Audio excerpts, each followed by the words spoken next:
चलिए, तो सारे इंपॉर्टेंट पॉइंट्स हो गए।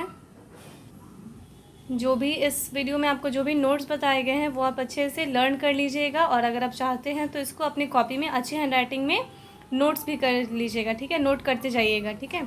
अब कुछ क्वेश्चन इसमें आपको बताए जा रहे हैं, जो क्वेश्चन आंसर भी आप लर्न करते जाइएगा। सबसे फर्स्ट क्वेश्चन है, how are season related to the revolution of the earth. Season जो है अर्थ के रिवॉल्यूशन से कैसे रिलेटेड है, रिवॉल्यूशन के कारण कैसे चेंज होता है सीज़न। आंसर लिखेंगे, revolution of earth is in counter clockwise manner which causes season throughout the year. Different part of the earth receive the sun's most direct rays, full stop. So when the north pole tilts toward the sun, it is summer in the northern hemisphere. when the south pole when the south pole tilts toward the sun, it is winter in the northern hemisphere. Northern summer is equal to southern winter, full stop. So that is why seasons are related to the revolution of earth. हो गया, first question हो गया। अब आते हैं next question पर। Next question है, differentiate between summer and winter solstice. Summer and winter solstice में क्या अंतर है, क्या डिफरेंस है, वो बताना है।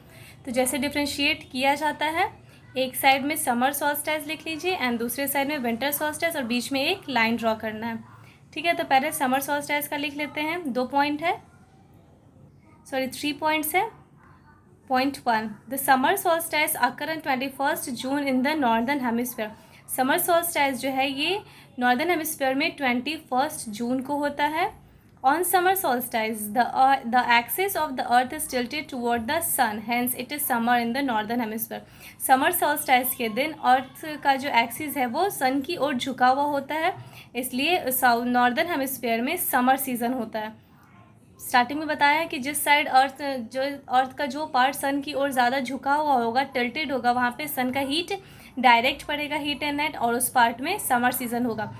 तो समर सोल्स्टिस में अर्थ का पार्ट जो है, अर्थ पूरा सन की ओर झुका हुआ होता है और सन का हीट एंड लाइट डायरेक्ट उस पर पड़ता है, इसलिए नॉर्दर्न हेमिस्फीयर में जो है 21 जून के टाइम पे समर सीजन होता है, ठीक है।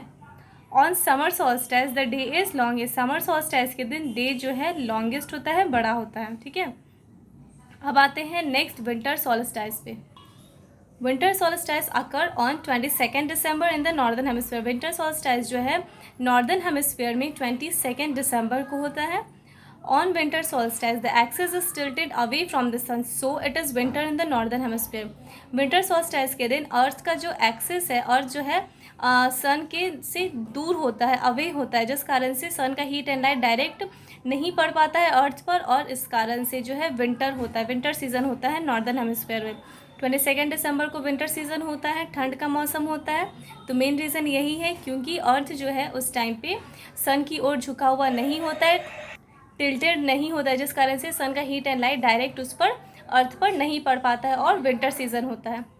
Second point, on winter solstice the day is shortest. Winter solstice के दिन दिन जो है वो छोटा होता है, शॉर्ट होता है, और समर सोल्स्टिस के दिन दिन जो है बड़ा होता है, लॉन्गेस्ट होता है, ठीक है। Next question, Japan is known as the land of rising sun. Japan को लैंड ऑफ राइजिंग सन कहते हैं, क्यों कहते हैं, गिव रीजन का ये क्वेश्चन है। लिखेंगे, Japan lies in the extreme east of the eastern hemisphere, gets to see the sunrise first, therefore it is called the land of rising sun. हो गया। अब next and last question, when it is summer in the northern hemisphere, it is winter in the southern hemisphere. जब northern hemisphere में summer होगा, summer season होता है, तो southern hemisphere में विंटर सीजन होता है, ये भी गिव रीजन का ही है।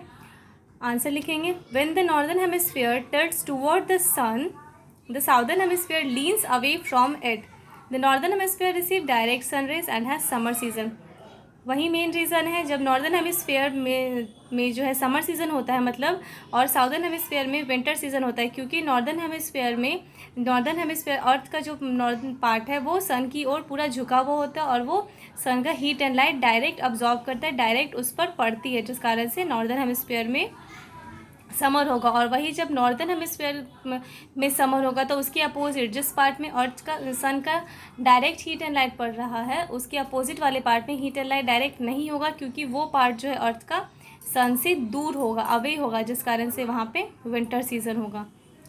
ठीक है, तो क्वेश्चन आंसर भी हो गया। तो ये क्वेश्चन आंसर इम्पॉर्टेंट नोट्स जो भी आपको बताए गए हैं वो सारे आप अच्छे से लर्न करते जाइएगा और इसको अपने कॉपी में अगर चाहें तो नोट भी कर सकते हैं। ठीक है, थैंक यू।